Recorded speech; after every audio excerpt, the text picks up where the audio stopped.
મનનો રહે, મન જ નાશ પામે તો માણસ તો પથ્થર થઈ જાય. મનોનાશ શાસ્ત્રમાં કીધું, મનોનાશ કરવો એટલે મનને શુદ્ધ કરવું. આવું અશુદ્ધ મન નષ્ટ થવું જોઈએ, શુદ્ધ પરિશુદ્ધ મન હોવું જોઈએ. તો એના માટે શું કરવું? ઘણા ઉપાયો છે. બધા ઉપાયો વારંવાર મેં બતાવ્યા છે, લોકોએ બતાવ્યા છે, મહાત્માઓએ બતાવ્યા, શાસ્ત્રોએ બતાવ્યા. પછી એક મને સરસ ઉપાય લાગ્યો કે જ્યાં જ્યાં નજર મારી ઠરે હરી તુજ હાજરી. ભલે ને મન જ્યાં જાય, પિતાંબરભાઈમાં જાય તો એમ સમજવાનું પિતાંબરભાઈના સ્વરૂપે મારો પરમાત્મા રહેલો છે. જ્યાં જાય, પથ્થરમાં જાય તો પથ્થર રૂપે મારો પરમાત્મા રહેલો છે. જ્યાં પગ મૂકે ત્યાં નીચે ભગવાન મૂકી દો. મન જ્યાં પગ મૂકે ત્યાં નીચે ભગવાન મૂકી દો. તો આવી રીતે જ્યાં જ્યાં એનું ચિત્ત જાય ત્યાં પરમાત્મા પરમ પ્રેમ પહેલેથી જ હાજર હોય છે. આ 12 સૂત્ર તો કહે છે કે ત્યારે એ પ્રેમીના ચિત્તનો વિષય પરમ પ્રેમ જ થઈ જાય અને એનું ચિંતન ચાલે. જેને આવા પરમ પ્રેમની પ્રાપ્તિ થઈ જાય એ સ્વયં પ્રેમ મૂર્તિ થઈ જાય. એના અંગે અંગમાંથી પ્રેમ છલકતો હોય. એની વાણીમાં, એના વર્તનમાં, એની દ્રષ્ટિમાં, એના વ્યવહારમાં, એની અંગભંગીમાં બધે જ પ્રેમ દેખાય. પ્રેમ મૂર્તિ. એ પેલા કોણ મહાત્મા હતા જેણે સંકીર્તન શરૂ કર્યા સૌથી પહેલાં? ગોર કેવા પ્રેમ ભિક્ષુ મહારાજ ને એની પહેલાં પ્રભુપાદ પ્રેમ મૂર્તિ હતા. સાક્ષાત પ્રેમ મૂર્તિ. એને પ્રેમ સિવાય કંઈ બધું સમજમાં આવતું જ નહોતું. એની હાલચાલમાંથી, એના વ્યવહારમાંથી, એની વાણીમાંથી, એની દ્રષ્ટિમાંથી, એના અંગભંગમાંથી બધે તમને પ્રેમ જ નીતરતો દેખાય. એમ લાગે કે પ્રેમથી તરબોળ જામ નીચોવીએ તો રસની ધાર થશે એમ. એટલી સરસ પ્રેમ મૂર્તિ. આ 12 વસ્તુ જેનામાં આવી જાય ને એ સાક્ષાત પ્રેમ મૂર્તિ બની જાય. આ પરમ પ્રેમની પ્રાપ્તિ થાય ત્યારે આ અસર ઊભી થાય. હવે આપણે એક વસ્તુને લઈને વિસ્તારથી સમજવાનો પ્રયત્ન કરી. તદેવ અવલોકયતી, તેને પ્રેમ જ દેખાય છે બધી જગ્યાએ. જેને પ્રેમ રતન ધન પ્રાપ્ત થઈ જાય, પ્રેમ રતન ધન પાયો, જેને પ્રેમ રતન ધન પ્રાપ્ત થઈ જાય એને સર્વમાં, સર્વ જગ્યાએ, સર્વ સ્વરૂપે માત્ર ને માત્ર પ્રેમ જ દેખાય છે. જો શું કામ એવું થાય છે? તો તૈત્તરીય ઉપનિષદમાં એવું ભાષ્યમાં શંકરાચાર્યજી લખે છે કે આ નેત્રોથી કેવળ રૂપ જોઈ શકાય. 5 વિષય છે ને, શબ્દ, સ્પર્શ, રૂપ, રસ, ગંધ. શબ્દ ન જોઈ શકાય, સ્પર્શ ન જોઈ શકાય, માત્ર રૂપ જોઈ શકાય. રસ ન જોઈ શકાય, રસ લઈ શકાય, રસ જોઈ ન શકાય. અને ગંધ લઈ શકાય, ગંધ જોઈ ન શકાય. આંખથી ગંધ દેખાય, નાક બંધ રાખીને કોઈ બતાવે કે આની ગંધ કેવી છે તો ખબર પડે. કોઈ બતાવે ચાખો જે આ ચાખા વગર કયો જે આ કેવું છે, બરોબર છે, મીઠું બરોબર છે કે નહીં, ખબર પડે. આંખથી જોઈને નથી ખબર પડતી. આંખથી, નેત્રવાળાને કેવળ રૂપ જ દેખાય. નેત્રથી શબ્દ, સ્પર્શ, રસ, ગંધ જણાય નહીં, જાણી શકાય નહીં. શું કામ? કારણ કે રૂપ તન્માત્રાથી બનેલી આંખ રૂપ સિવાય કશું જોઈ શકે નહીં. આંખ શેની બનેલી છે? પહેલાં આકાશ પ્રગટ થયું, આકાશની તન્માત્રા શબ્દ, આકાશમાંથી શું બન્યું? વાયુ. એટલે બાપના ગુણ બેટામાં તો આવે જ, શબ્દનો ગુણ તો આવ્યો. વાયુ જો ઝૂમ ઝૂમ ઝૂમ ઝૂમ અવાજ કરતો હોય ને, પવન આવે એટલે એ બાપનો ગુણ આવ્યો. પણ એનો પોતાનો ગુણ સ્પર્શ. એટલે વાયુમાં 2 ગુણ થયા, શબ્દ અને સ્પર્શ. વાયુમાંથી શું બન્યું? અગ્નિ. અગ્નિમાં બાપના અને દાદાના 2ના ગુણ આવ્યા. શબ્દ સ્પર્શ તો આવ્યા જ, પણ રૂપ. એટલે તાદૃશ્ય દેખાવાની શરૂઆત 3જા એલિમેન્ટ્સથી થઈ. એની પહેલાં કંઈ દેખાતું નહોતું. નામ અને રૂપ બંને અગ્નિથી શરૂ થયા. અગ્નિમાં શબ્દ, સ્પર્શ અને રૂપ ત્રણેય આવ્યા. અગ્નિમાંથી જળ બન્યું, તો જળમાં પરદાદા, દાદા, પિતાજી અને પોતાના ચારેયના ગુણ આવ્યા. શબ્દ, સ્પર્શ, રૂપ અને પોતાનો ગુણ રસ. જળ હોય એમાં રસ હોય ને, એ 4 ગુણ આવ્યા. જળમાંથી શું બન્યું? પૃથ્વી. પૃથ્વીમાં એનો પોતાનો ગુણ છે ગંધ, પણ એની પૂર્વની પરંપરા પરદાદા અને દાદા અને એના દાદા જે કંઈ હોય એ બધા અહીંયાથી શબ્દ, સ્પર્શ, રૂપ, રસ અને પોતાનો ગંધ. એટલે મુખ્ય પોતાનો ગંધ અને બાકી વંશ પરંપરાગત જે કાંઈ સંસ્કાર પ્રાપ્ત થયા એ. તો આ છે તન્માત્ર. તત્માત્ર માત્ર એ જ, બીજું કશું જ નહીં. શબ્દ જ માત્ર, સ્પર્શ જ માત્ર, રૂપ જ માત્ર, રસ જ માત્ર. તો રૂપ તન્માત્રામાંથી આંખ બની છે. આંખથી દ્રશ્ય એટલે દેખાય છે ને. રૂપ તન્માત્રામાંથી બનેલી આંખને રૂપ સિવાય બીજું એકેય એલિમેન્ટ જણાય નહીં. એવી રીતે પ્રેમ તન્માત્રામાંથી બનેલો પરમ પ્રેમને પ્રેમ સિવાય કશું જ દેખાય નહીં. કારણ કે એનો તત્ માત્ર પ્રેમ જ. આ જગતનું જુઓ, પ્રેમ એટલે આનંદ.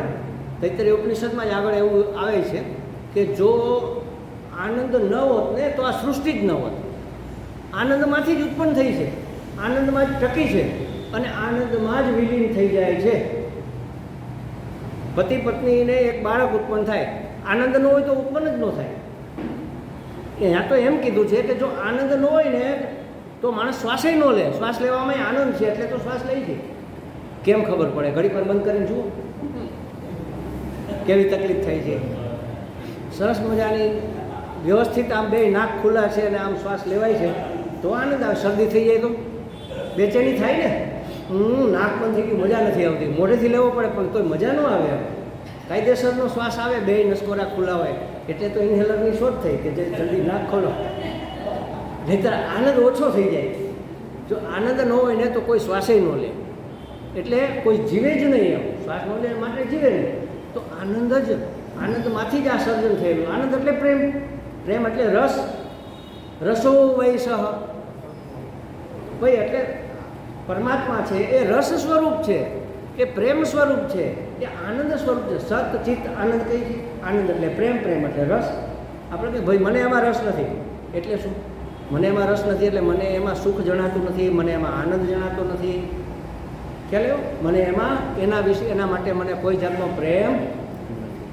તો આનંદ કયો, સુખ કયો, રસ કયો, પ્રેમ કયો, આ બધું એક જ વસ્તુને નિર્દેશિત કરે છે. પણ એ સંસાર વ્યવહાર સત્તામાં પણ થોડા ડાયલ્યુટ થઈને મિક્સ થઈને આવી ગયા છે એટલે આને પરમ પ્રેમ એવું નામ આવ્યું. આપણે વ્યવહારિક પ્રેમને પ્રેમ જ કહીએ છીએ ને. આપણે એવો પ્રેમ સમજી બેસીએ એટલે કહ્યું કે પરમ પ્રેમ. પરમ પ્રેમ પરમાત્મા માટે જ હોય. પ્રેમ હોય જગતમાં મા માટે અને ગુરુ માટે પ્રેમ હોય, બાકી બધા માટે તો માત્ર આસક્તિ જ હોય. જે સજીવ હોય એના માટે આસક્તિ હોય, સજીવ હોય એનો સંગ હોય અને નિર્જીવની આસક્તિ હોય. એટલે આસક્તિ કયો, સંગ કયો એ જ હોય. અથવા મોહ કહી દો, એક જાતનો મોહ હોય, બીજું કશું હોતું નથી. તો કહે છે કે રૂપ તન્માત્રામાંથી બનેલું નેત્ર રૂપ સિવાય કશું જોઈ શકે નહીં. એમ જેનું હૃદય પ્રેમ તન્માત્રામાંથી બનેલું છે, જેના હૃદયમાં ઓતપ્રોત છે પ્રેમ, એને પ્રેમ સિવાય બીજું શું દેખાય? એનું હૃદય જ પ્રેમ તન્માત્રાથી બનેલું છે. પ્રેમ મૂર્તિ જ છે. આટલા બધા લક્ષણો એની અંદર આવી ગયા, પ્રેમ મૂર્તિ બની ગયેલું છે. હવે એને પ્રેમ સિવાય કશું દેખાય. અને કેવો પ્રેમ? પરમ પ્રેમો, મારો ને તમારો નહીં, ભગવાન. પરમ પ્રેમ એટલે ભગવાન, પરમાત્મા. એને પરમાત્મા જ દેખાય, અન્ય કશું જ અનુભવમાં એને આવતું નથી. આકાશ જોવે તો આકાશમાં આકાશનો ગુણ શબ્દ છે, તો શબ્દ સ્વરૂપે એને પરમાત્મા જ દેખાય. વાયુનો ગુણ સ્પર્શ છે, તો એને લાગે કે મારો પરમાત્મા મને સ્પર્શ કરે છે વાયુ રૂપે આવીને. એવું લાગે. તમે જજો કે યાત્રાધામમાં જઈને પછી તમે આમ ગંગા કિનારે ઉભા રહ્યો, સરસ ઠંડો પવન આવતો હોય તો એવું લાગે જાણે કે ભગવાન પોતાનો આમ કોમળ હાથ મારા ગાલ ઉપર ફેરવે છે. આપણને એવું ન લાગે. આપણને અરે મજા આવી ગયો, આ તો ભાવનગર કરતાં અહીંયા સારું છે, આપણે અહીંયા થોડા દિવસ રોકાઈ જાય. રોકાશું ને ચંદ્રિકાબેન? આપણે આવું વ્યવહારની જ વાતોમાં પડી દઈએ, ભગવાનનો સ્પર્શ અનુભવતા નથી. ગંગા કિનારે શું ઘરે પણ અનુભવી શકાય ને. કાલે મેં કીધું હતું ને, તમે સ્નાન કરો, પાણી લઈને માથે આમ તમે રેડો, તમે એની સાથે સાથે ચાલો. આ રેલો ચાલે છે, તમને સ્પર્શ થાય છે ને, ઠંડો ઠંડો ઠંડો સ્પર્શ થતો જાય. તમે એની સાથે સાથે ચાલો, કેટલો આનંદ થાય. સવારમાં ઉઠીને ગેંડીમાં મોઢું ગાલીને આમ રસ કરવાની શું જરૂર છે? અગાસીમાં વયા જાઓ, જુઓ કેવી રીતે પ્રકાશ ધીમે ધીમે ધીમે વધતો જાય છે.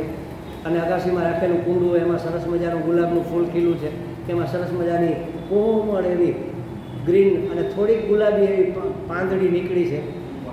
તો આનંદ સાથે કરો ને જે કરવું હોય. આનંદ આપણું સ્વરૂપ છે. બધામાં આનંદનો મેળવણ નાખી જ દેવાનો જો આનંદિત થવું હોય તો.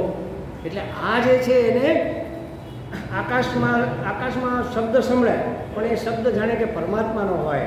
વાયુનો સ્પર્શ, એનો જ સ્પર્શ એને અનુભવાય. અગ્નિનું તેજ એ જ રૂપે એને દેખાય.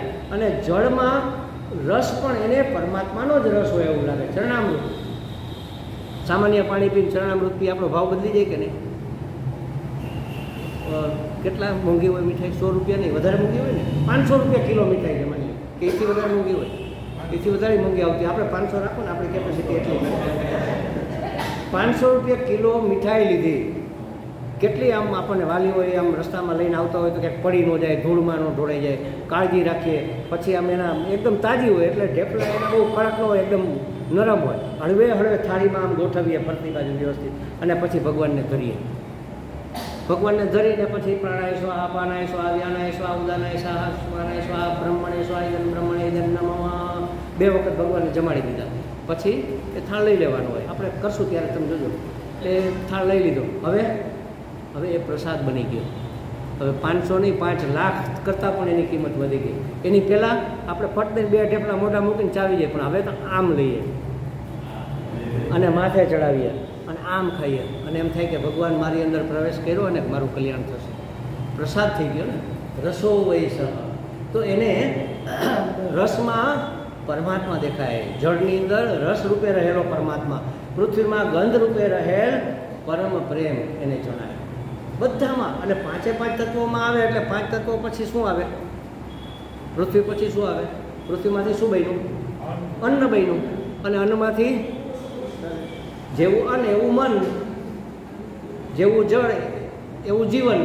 તો અન્ન જળમાંથી આપણું આ શરીર બનેલું છે. તો અહીંયા પરમાત્મા જ છે ને. એ જ પરમાત્મા બદલતો વેશ બદલતો, પોતે નથી બદલ્યો, વેશ બદલતો અહીં સુધી આવેલો છે. તો મને આમાં કેમ પરમાત્મા ન દેખાય? મને ફલાણા ભાઈ કે ફલાણા બેન શું કામ દેખાય? કારણ કે હું ઊંડો ઉતરતો નથી. મારી દ્રષ્ટિ નામ રૂપ સુધી જઈને અટકી જાય છે. નામ રૂપ રૂપે રહેલા પરમાત્મા સુધી મારી દ્રષ્ટિ પહોંચતી નથી. દ્રષ્ટિ એટલે સમજ. આ નજર નહીં, નજર તો અહીં સુધી જ પહોંચે. નજર કાંઈ અંદર ન ઘૂસી જાય, એટલે અંદર ઘૂસી જાય તો સામેવાળા માણસને દવાખાને જવું પડે. સમજ, ત્યાં નજર દ્રષ્ટિ એટલે સમજ. આપણી સમજ માત્ર નામરૂપને સ્પર્શીને અટકી જાય છે. એ સમજ ક્યાં સુધી પહોંચવી જોઈએ? એમના અંતરતમ સુધી, કે પરમાત્મા આ સ્વરૂપે અભિવ્યક્ત થયા. કેવા કેવા ખેલ કરે છે તમે જુઓ તો ખરા. એ ડાયામાં ડાયા માણસનો ખેલ કરે, ગાંડામાં ગાંડા માણસનો ખેલ કરે, સરસ મજાનો વિદ્વાનનો ખેલ કરે, મહામૂર્ખનો ખેલ કરે. કેટલા રોલ ભજવે છે. हमारे स्वामी अखंडानंद जी महाराज એવું કહેતા, સિનેમા देखने की क्या जरूरत है, अपनी सिनेमा देखो, जगत की सिनेमा देखो. આ બધા ખેલ ચાલે છે, મારો ભગવાન આ બધા ખેલ કરે છે. જોઈ જોઈને રાજી થાવ. સિનેમામાં આ જ જોવાનું છે ને, બીજું શું આવવાનું? એમાં હૂતો ને હૂતી હશે, ઝાડ પાછળ આટા ફરતા હશે, પ્રેમના ગીત ગાતા હશે, પછી વાંધા પડતા હશે. તો અહીંયા વાંધા પડે જ છે ને, બધું થાય જ છે. અહીંયા વિલન છે, બધું છે. જોઈ જોઈને રાજી થાવ ને કે ભગવાન જુઓ એકનો એક બધા રોલ ભજવે છે. એમાં તો કેટલા બધા માણસોની જરૂર પડે. આમાં તો કોઈની જરૂર જ નહીં. એકલો પોતે બધું જ ઓલ ઇન વન. કેવા ખેલ ચાલે છે. જગતનો ખેલ જુઓ, જગતની સિનેમા જુઓ, અને જગત જોતા થાકી જાય તો આંખ બંધ કરીને પોતાની અંદર જુઓ શું ગડબડ ચાલે છે, કેવા વિચારો આવે છે, કેવી યોજનાઓ ચાલે છે, કે પછી હું આમ કરીશ, પછી હું તેમ કરીશ. ચાલો 5:45 થયા, હું ફટાફટ જરા તૈયાર થઈ જાઉં અને ચાલતા જરા મૂકી દઉં દીકરીને કે દીકરાને કહી દઉં કે જો જેવો સ્ટીમરમાં સ્ટીમ કરવા મૂક્યા છે, ઢોકળા કાઢી લેજે, નહીં તો બળી જશે. હું જાઉં છું. હાલતા છેલ્લે પાકીટ ભૂલી ગયા, વળી પાછા પર્સ લેવા પાછા વળીએ, પછી ગાડીમાં ફટલી બેસ થવા છે એ પોતે. હવે ધ્યાન કરવા બેઠા હોય 5:45, તો આ યોજના ચાલતી હોય ને કે 6 સુધી ધ્યાન કરું, પણ પછી હું આમ ભાગીશ, મારે યાદ રાખીને પર્સ લેવાનું છે, મારે પેલું કરવાનું છે, અરુણાબેને મગાવ્યું હતું એના માટે આ પુસ્તક લેવાનું છે, ભૂલાઈ ન જાય, લાવ પહેલાં પાકીટમાં, ના પહેલાં ધ્યાન કરી લો પછી મૂકી. તો યોજનાઓ જ ચાલતી હોય બધી અંદર.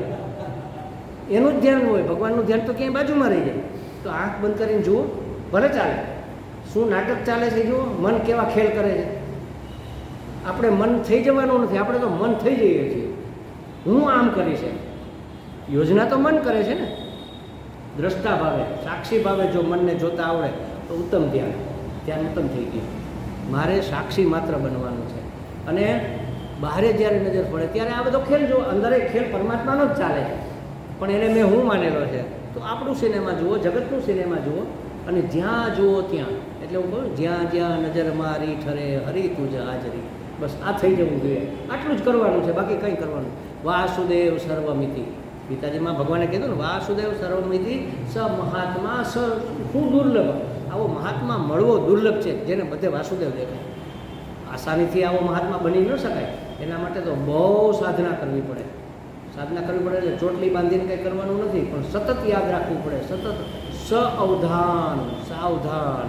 હું ઘણી વખત મારા સ્ટેટસમાં એક મૂકું છું, સાવધાન સાધુ સાવધાન. અમે તો સાધુ કહેવાય, સાધુ એ સાવધાન રહેવું જ પડે. સાવધાન રહ્યો નહીં તો લપસી પડશો, ખબર નહીં પડે. ક્યારે સંસારની વાતો માંડ્યા વિચારવા, ક્યારે સંસારનો વ્યવહાર માંડ્યા કરવા, ક્યારે સંસારની આસક્તિ થવા માંડી, સ્થૂળ વસ્તુઓની, અનિત્ય વસ્તુઓની, જળ વસ્તુઓની આસક્તિથી. અરે એક મારી પેન મને સમયસર ન પડે ને તો ગાંગા વાંગા થઈ મેં ક્યાં મૂકી દીધી. અરે ભાઈ છોડને બાપા બેન બીજી લઈ લે, આવશે તારા નસીબમાં છે તો પાછી. પણ એ નથી. એ વખતે અહીંયા આ બધી સમજણ જળવાઈ રહે ત્યારે વાસુદેવ સર્વમિતિ. મેં કાલે કીધું વાસુદેવ વાસનાત વાસુ, બધે જ વસેલું હોય, ઓત પ્રોત બધે જ તત્વો હોય, એનું નામ વાસુદેવ. વાસુદેવ એટલે માત્ર કૃષ્ણ નહીં, વાસુદેવ એટલે રામ, વાસુદેવ એટલે અંબાજી, વાસુદેવ એટલે હનુમાનજી, વાસુદેવ એટલે સૂર્યનારાયણ, વાસુદેવ એટલે દેવી દેવતા, બધું બધું બધા વસેલા છે ને. બધા જ એક જ તત્વ અલગ અલગ રૂપે અભિવ્યક્ત થયું. જ્યારે જેવી જરૂર પડી ત્યારે એવા બની ગયા. એક પિતા છે, ઘરે છે, છોકરાઓની સાથે છે તો પિતા છે. હવે એ નીકળ્યા ગાડી લઈને, તો કોઈ જોવે તો શું કહે કે આ પેલા ડ્રાઈવરને કહ્યું જરા સરખી ચલાવે, તો ડ્રાઈવર થઈ ગયા ને. પિતા તેમાં ડ્રાઈવર કેમ બની ગયા? એનો રોલ અત્યારે બદલી ગયો, ડ્રાઈવર બની ગયા. ઓફિસે જાય ઓફિસર થઈ ગયા. ત્યાં બધા એને સર કહેવાના ને, ત્યાં થોડા પિતાજી કહેવાના છે. એમાં રસ્તામાં એના પત્ની મળે તો એના માટે એ પતિ થઈ ગયા. તો એક જ વ્યક્તિ અનેક રોલ ભજવે છે ને. આપણે પોતે કેટલા રોલ ભજવીએ છીએ? 12 વખત સવારથી સાંજ સુધી આ જ ધંધો કરીએ, બીજું ક્યાં કંઈ કરીએ? તો ભગવાન કેટલા રોલ ભજવતો હશે? બધા જ રોલ એ મારો પ્રિયતમ ભજવે છે. બધા જ રોલમાં મને એ દેખાવો જોઈએ. તો એનું નામ છે તત એવ અવલોકયતી. એને જ જુએ, માત્ર બધા જ સ્વરૂપે માત્ર એને જ જુએ, એને જ રહેલો જુએ. બધા જ શબ્દોમાં પ્રેમનું સંગીત ગુંજતું એને સંભળાય. સૃષ્ટિમાં બીજી વસ્તુ એને દેખાય જ નહીં. આંખ મારી ઉઘડે ત્યાં સીતારામ રાખો, દેખું ધન્ય મારું જીવન કૃપાએ નીલે. આ થઈ જવું જોઈએ બસ. જ્યાં આંખ ઉઘડે, જ્યાં મારી નજર પડે, જ્યાં મારા વિચારો જાય, જ્યાં મારું મન જાય, મને માત્ર ને માત્ર મારા પરમ ઈષ્ટ પરમાત્મા જ દેખાવા જોઈએ, એ જ ઓળખાવા જોઈએ, એ જ સમજાવવા જોઈએ. કહેવાની જરૂર નથી કે મને હવે બધે ભગવાન દેખાય, એ જરૂર નથી. એવું કે એને દેખાતા નથી હોતા એટલે કહેવું પડે, નહીંતર કેવું શું કામ પડે? એવું કહેવાની જરૂર નથી. અંદર સમજવાનું છે, હું જાણું અને મારો માયલો જાણે, બસ. બાકી આ બધી વસ્તુ. અને હંમેશા સાધના તમે કરતા હોય ને, એમાં જેટલી પણ સિદ્ધિ મળે ને એને ગુપ્ત રાખવાની હોય. એને ખુલ્લી કરી નાખો ને, જેમ અત્તરની શીશી તમે ખોલી નાખો તો એની સ્મેલ ઉડી જાય કે નહીં? હા, એમ સાધનાની સ્મેલ ઉડી જાય. જે કંઈ સાધના તમે કરો એ કોઈને કહેવાની ન હોય. તો મારે કોઈને ન કહી તો પછી પેટમાં ગડબડ ન થાય, પચે નહીં ને, તો શું કરવાનું? વાત પેટમાં રહેવી તો જોઈએ ને. એમ તો શાસ્ત્રએ 2 ઠેકાણા આપ્યા તમને, કે આ 2 ઠેકાણે તમે કહી શકો. એક તો ગુરુ પાસે અને બીજું ભગવાન પાસે. મંદિરમાં જઈ અંદરથી દરવાજો બંધ કરીને ભગવાન પાસે રડી લેવાનું, ભગવાનને બધું કહી દેવાનું જે કહેવું હોય. અને છતાંય સંતોષ ન થાય, થઈ જશે. તો માનો કે હજી આપણી એ સ્થિતિ નથી, તો આપણા જે ગુરુ હોય ને એની પાસે જઈને કરો કે સ્વામીજી બધી વાત સાચી, પણ હવે ઘરમાં આવું થાય છે, આમાં કેમ મારે કરવું? બહુ ધ્યાન રાખું છું, બહુ કાળજી કરું છું, પણ છતાંય ક્યારેક આવું થઈ જાય છે. તો હવે આનો ઉપાય શું? તો મારે તો એકનું એક જ કે, જુદું તો કાંઈ બીજું હોય તો કે ને. જે છે, જ્યાં છે, જેવું છે, બેટા યોગ્ય છે, પણ મારા જેવું સમજાતું નથી. પ્રયત્ન કરો. નથી યોગ્ય, ચાલો તો શું કરી લેવાનું? એક ડગલું આગળ વિચાર. માનો કે આપણે એને યોગ્યતા નથી આપતા કે યોગ્ય નથી, તો શું તમે કરી લેવાનું? તો હું એના જેવું કરીશ તો મજા આવશે? સુખ થશે કે દુઃખ અંદર બળશે ને? જગતની એક પણ દિવાસની તમે મને બતાવો કે જે પોતે સળગા વગર બીજાને સળગાવી શકે. એક પણ દિવસની દુનિયામાં એવી હોય જે પોતે બળ્યા વગર બીજાને બાળી શકે? તો શું કામ બીજાને બાળવાનું વિચારો છો? બીજાને બાળતા પહેલાં તમારે બળવું પડશે. એના કરતાં ઓકે, બરાબર છે, બરાબર છે, બરાબર, અને બરાબર જ હોય. બરાબર ન માનીએ તો શું કરી લેવાના હતા? આપણું સામર્થ્ય જ શું છે? સંજોગો ઉપર આપણું સામર્થ્ય છે સંજોગોને બદલી શકવાના, પણ આપણે તો પરિસ્થિતિ બદલવામાંથી ઊંચા આવતા, પરિસ્થિતિ નહીં મનસ્થિતિ બદલવાની છે, અને મનસ્થિતિ બદલવા માટેની આ માસ્ટર કી છે, યોગ્ય છે, બરાબર છે. ઈશ્વરના શરણે થઈ જવાનું. ઈશ્વર કરે એ બરાબર, ઈશ્વર કરે એમાં સૌનું ભલું, મારું જ ભલું એવું નહીં, સૌનું ભલું એમાં છે. તો આ ઉત્તમ ઉપાય છે. આ પરમ પ્રેમી ને બીજું કંઈ દેખાતું જ નથી, જ્યાં એની આંખ ઉગડે હરી તું જ હાજરી. જેવી રીતે નદી સમુદ્રમાં જાય પછી નદીનું નામરૂપ રહે, ગંગાજી નદી ભળી ગઈ પછી કંઈક ભાઈ આ બાજુ જો આ દેખાય ને, આ ગંગાજી સમુદ્રમાં, અને આ જમનાજી, આ સિંધુ, આ કાવેરી દેખાય. પછી બધી જ નદીઓ ગમે એવી મહાન હોય કે તુચ્છ હોય, ગટરનું પાણી હોય કે ગંગાજીનું પાણી હોય, બધું સમુદ્ર કહેવાય. એવી રીતે ભક્ત જ્યારે પરમ પ્રેમને પ્રાપ્ત થઈ જાય, એમાં ડૂબી જાય, ત્યારે પોતે ભગવાન પરમ પ્રેમ રૂપ જ થઈ જાય. ત્યારે પોતાના નામ રૂપ, પોતાની માન્યતા, પોતાની ધારણા, પોતાનો અહંકાર કશું જ રહેતું નથી, બધું ભગવાનમાં વિલીન થઈ જાય. હવે એને શરણાગત, એને જેમ કરવું એમ કરે. એક મહાત્મા ભક્ત હતા, એણે ભગવાનને પ્રાર્થના કરી. મેં આ કીધું હતું, મને બહુ ગમે છે એટલે પાછું બીજી વાર કહું છું કે ભગવાન 84 લાખ યોનિ તે બનાવી, બધી યોનિમાં તે મને જન્મ આપ્યો. મેં બધા વેશ ભજવા, કાગડો બહેનો, કૂતરો બહેનો, વીછી સાપ બહેનો, ગાય પશુ પક્ષી બધું બહેનો, કીટ પતંગ મનુષ્ય કેટલી વાર બહેનો, સાસુ બહેનો, વહુ બહેનો, બધું બહેનો, પુરુષ બહેનો, સ્ત્રી બહેનો, બધું બહેનો. તને કેમ લાગે છે મેં બરોબર રોલ ભજવો કે નહીં? આપણે પેલો રોલ ભજવીએ તો એને એવોર્ડ મળે ને, બેસ્ટ એક્ટરનો એવોર્ડ, બેસ્ટ એક્ટ્રેસનો એવોર્ડ.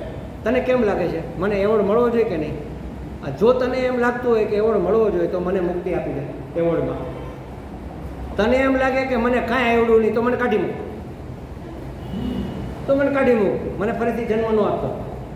બે રીતે જોઈ તો શું છે, રાધાજી ગોપી ભગવાનને કહે છે કે ભગવાન હું હારું તો હું તમારી, અને તમે જીતો તો તમે મને લઈ જાય. હું હારું તો હું તમને સમર્પિત થઈ જઈશ, અને તમે જીતી જાઓ. વસ્તુ એક ને એક જ. આનું નામ પર નદી સમુદ્રમાં મળી ગઈ.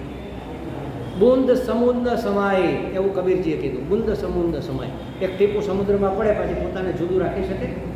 બસ પરમ પ્રેમમાં તરબોળ થઈ જાય જે ભક્ત, એ પછી પોતાનું અસ્તિત્વ જુદું અનુભવે પણ નહીં. અહંકારનો નાશ થઈ જાય ને, અહંકાર એટલે હું પણ એમાં પછી રહેતું નથી. એનું વ્યક્તિત્વ ભગવાન સાથે એકાકાર થઈ જાય. પણ એની પહેલાંનું એક સ્ટેપ છે, એ આમાં અત્યારે નથી, પણ આ જ્ઞાન માર્ગમાં કહે છે કે ભગવાન સાથે એકાકાર થતાં પહેલાં તમારે સદગુરુ સાથે એકાકાર થવું પડે. એની પહેલાં ગુરુ અને હું જુદા હોય એવું ન લાગે. ગુરુ તત્વ છે એ જ મારી અંદર પ્રવેશી અને મને જ્ઞાનનો પ્રકાશ આપે છે, અને પછી એ જ પરમાત્મા તરીકે અભિવ્યક્ત થાય. ઈશ્વર રૂપે બધી જ વસ્તુને જુએ. અખિલ બ્રહ્માંડમાં નરસિંહ મહેતાને દેખાડો, અખિલ બ્રહ્માંડમાં એક તું શ્રી હરિ, જુજવે રૂપે અનંત વાસે. જુજવે એટલે જુદા જુદા જુદા જુદા અનંત રૂપોમાં હે હરિ તું જ ભાસે છે, તું જ દેખાય. નરસિંહ મહેતાને બધું ભગવાન જ દેખાતું હતું. એને આપણા જેવી જ આંખ હતી, એ આપણી જેમ જ શાક રોટલી જ ખાતા હતા, એ કંઈ બીજું કંઈ નહોતા ખાતા. આપણી જેમ જ એને ઊંઘ આવતી હતી, એને થાક લાગતો હતો, એનું અપમાન થતું હતું, બધું આપણા જેવું જ હતું. આપણાથી કાંઈ એટલે કાંઈ જુદું નહોતું. કદાચ આપણા કરતાં થોડાક શરીરમાં નબળાઈ હશે, કારણ કે ભક્ત હતા ને કે કસરત નહોતા કરતા, કાંઈ કામ ધંધો ન, આપણે તો કંઈક થોડી ઘણી એક્સરસાઇઝ કરીએ એટલે થોડાક એના કરતાં સબળાઈશું. એ તો આપણા કરતાં શારીરિક રીતે તો નબળા જ હતા. તો પછી જો એને દેખાતું હોય, મને કેમ ન દેખાય? મેં એક બહુ શરૂઆતમાં અધ્યાત્મમાં આવ્યો ને ત્યારે એક પ્રવચન સાંભળેલું કે વડલાના ટેટા જે હોય ને, એ તમે ટેટો ખોલો, એ ટેટો એ બીજ નથી, એ ફળ છે. એ ખોલો એટલે અંદરથી ઝીણા ઝીણા ઝીણા ઝીણા અનેક બીજ, હજારો બીજ એક ટેટામાંથી નીકળે. કેવડા હોય? રાઈનો દાણો હોય એના ચોથા ભાગ જેવડા. રાઈના દાણાને 4 ટુકડા કરી નાખો એવડા હોય. એ દરેક બીજની અંદર આટલું મોટું વટવૃક્ષ થવાની શક્યતાઓ છે, એ સમાયેલું છે. એમાં પોટેન્શિયાલિટી છે ને, એમાંથી વટવૃક્ષ થાય. પણ બધા બીજ વટવૃક્ષ થતા નથી. એવી રીતે દરેક મનુષ્યમાં મહાવીર બનવાની પોટેન્શિયાલિટી છે, બુદ્ધ બનવાની પોટેન્શિયાલિટી છે, જે મહાન ભક્તો મહાપુરુષો થઈ ગયા બધું જ બનવાની આપણા બધાની અંદર નરસિંહ મહેતા બનવાની પોટેન્શિયાલિટી છે, મીરાબાઈ બનવાની પોટેન્શિયાલિટી છે, પણ બનતા નથી. પેલું બીજ તો શું કામ નથી બનતું? એને યોગ્ય વાતાવરણ નથી મળતું, યોગ્ય જમીન મળે, યોગ્ય હવા પાણી મળે, યોગ્ય પ્રકાશ મળે, એનું રક્ષણ મળે તો એ વટવૃક્ષ થાય. આપણને તો યોગ્ય મળે તો આપણે થવા તૈયાર નથી. અત્યારે શું નથી મળ્યું આપણને? આશ્રમ મળ્યો, શાસ્ત્ર મળ્યું, શાસ્ત્રના વક્તા મળ્યા, સમજણ મળી, સંસ્કાર મળ્યા, એજ્યુકેશન મળ્યું, બધું મળ્યું ને. તો આપણે થઈ જવા જોઈએ. હવે માત્ર આપણો પ્રમાદ સિવાય કશું જ આડું આવતું નથી. આપણી આળસ કયો, આપણો પ્રમાદ કયો, જે કરવું છે એ નથી કરતા, નથી કરવું એ કરીએ, એનું નામ પ્રમાદ. આપણા પ્રમાદ સિવાય કોઈ વિઘ્ન હવે આમાં નથી. આપણે ધારીએ તો મહાવીર બની શકીએ, આપણે ધારીએ તો બુદ્ધ બની શકીએ, આપણે ધારીએ એવડા મોટા મહાત્મા બની, ગમે એવડા ભક્ત મીરાબાઈ અને નરસિંહ પણ બની શકીએ, જો આપણે ઈચ્છીએ, ધારીએ તો, કરવા માંડીએ તો. છીએ જ, માત્ર માની લો ને. અમારે રામસુખદાસજી મહારાજ એવું કહેતા, જો માના હુઆ ના માના કર દો તો આપ ઈશ્વર હો. માનેલું છે કે હું પુરુષ છું ને હું વક્તા છું ને હું સંન્યાસી, બસ એ છોડી દો કે હું આ કશું જ નથી, હું ઈશ્વર છું, તો તમે ઈશ્વર જ છો. માના હુઆ ના માના કર દો, વાત ખતમ. તો એના માટે રસ્તો અમારે એક સ્વામીજી હતા દ્વારકા, એ બતાવતા કે બુલ્લે શાહ કરીને એક મહાત્મા થઈ ગયા હિમાચલમાં, હિમાલયમાં. તો ઝૂંપડી બાંધીને રહેતા હતા પર્વત ઉપર. તો ત્યાંથી કોઈ યાત્રાળુઓ, ખેડૂતો કે કોઈ નીકળ્યા અને એ કંઈક કરતા હતા. એટલે પૂછ્યું શાહજી કી કરે, એની ભાષામાં, કે શાહજી શું કરો છો? તો કે હથ કરવીચ દિલ યરવીચ. હાથ કામમાં રોકાયેલા છે અને મારું દિલ છે મારા યારમાં, મારા પ્રિયતમમાં, મારા પરમાત્મામાં જોડાયેલું છે. બસ આવું કરી શકાય. હાથ ભલે ને કામ કરે, રસોડામાં કામ કરવું પડે તો કરવાનું, ગાડી હલાવવી પડે તો હલાવવાની, પણ આ ત્યાં જોડાયેલું હોવું જોઈએ. તો પરમ પ્રેમની પ્રાપ્તિ, પ્રેમ મૂર્તિ બની શકાય, પરમાત્મા બની શકાય. બધી જ શક્યતાઓ, દરેક બીજમાં વટવૃક્ષ થવાની સંભાવનાઓ પડેલી છે. તો મારી અને તમારી અંદર પણ અત્યંત મહાન બનવાની તમામ સંભાવનાઓ, તમામ સંજોગો અને અનુકૂળતાઓ રહેલી છે. માત્ર મારો પ્રમાદ સિવાય કોઈ વિઘ્ન નથી, કોઈ પ્રતિબંધ નથી, કોઈ હર્ડલ નથી. એને જો નિવારી શકાય તો ધીમે ધીમે, ભલે એક છલાંગે કાંઈ દરિયો નહીં કૂદાય, પણ થોડું થોડું એમાં લીવર દેતું જવું, થોડું વધારતું જવું, થોડુંક વધારવાનું. આજે 1 કલાક જપ કર્યા, મન સ્થિર રહ્યું, કાલે 2 કલાક રાખીશું, નથી રહેતું પરમ દિવસે પાછો પ્રયત્ન. તો કરતાં થઈ જશે. બાકીની વાતો આપણે કાલે સમજીશું. ઓમ પૂર્ણમદઃ પૂર્ણમિદં પૂર્ણાત પૂર્ણમુદચ્યતે પૂર્ણમાદાય પૂર્ણમેવાવશિષ્યતે. ઓમ શાંતિ શાંતિ શાંતિ. હરિ